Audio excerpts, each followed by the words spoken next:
vision, which is, I'll say, is the RFK vision, and the Mike Yaden vision, is that this is a global coup masquerading as a, not to say that there aren't health problems going on.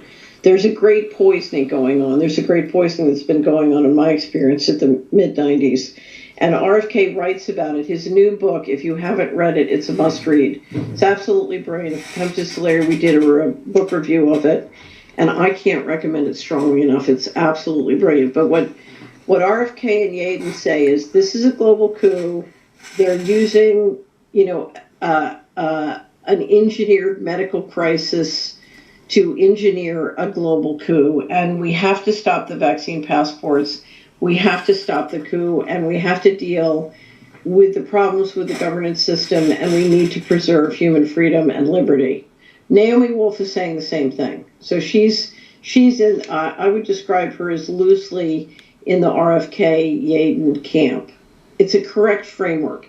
The problem is a global coup. If you read Kennedy's book, he talks a lot about the involvement of the intelligence agencies, and I just did an interview which we'll publish early next week, and he says, Event 201 was basically the intelligence agencies and the CIA, working with Gates, and he said the business of the intelligence agencies is not global health. The business of the intelligence agencies is coup d'etats.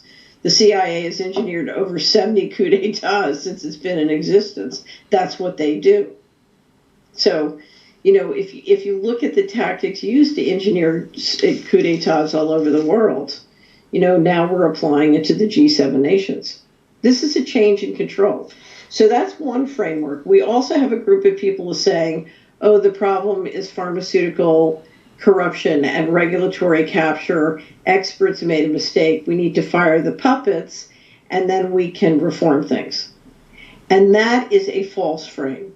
And that false frame doesn't tell you to stop the passports, because while you're trying to stop them giving it, they very much direct you, oh, we have to stop injecting the children. Let's stop the injection, which clearly we have to do. But they're not warning you about the passports. Once you lock in the passports, Greg, then they'll be able to mandate thousands of injections and financial mandates and strip you of your assets and literally strip you of your kids. They can take your kids away. Once you let the passports go into effect, we are moving into a complete totalitarian state, and you can't get it back. So you've got to stop the passports now. If you comply with QR codes and passports, you are marching yourself into a digital concentration camp and slavery. If you don't comply, if you freeze, you refuse and push back, terrible things could happen, but not as terrible as all the things that'll happen if you comply and go with the system.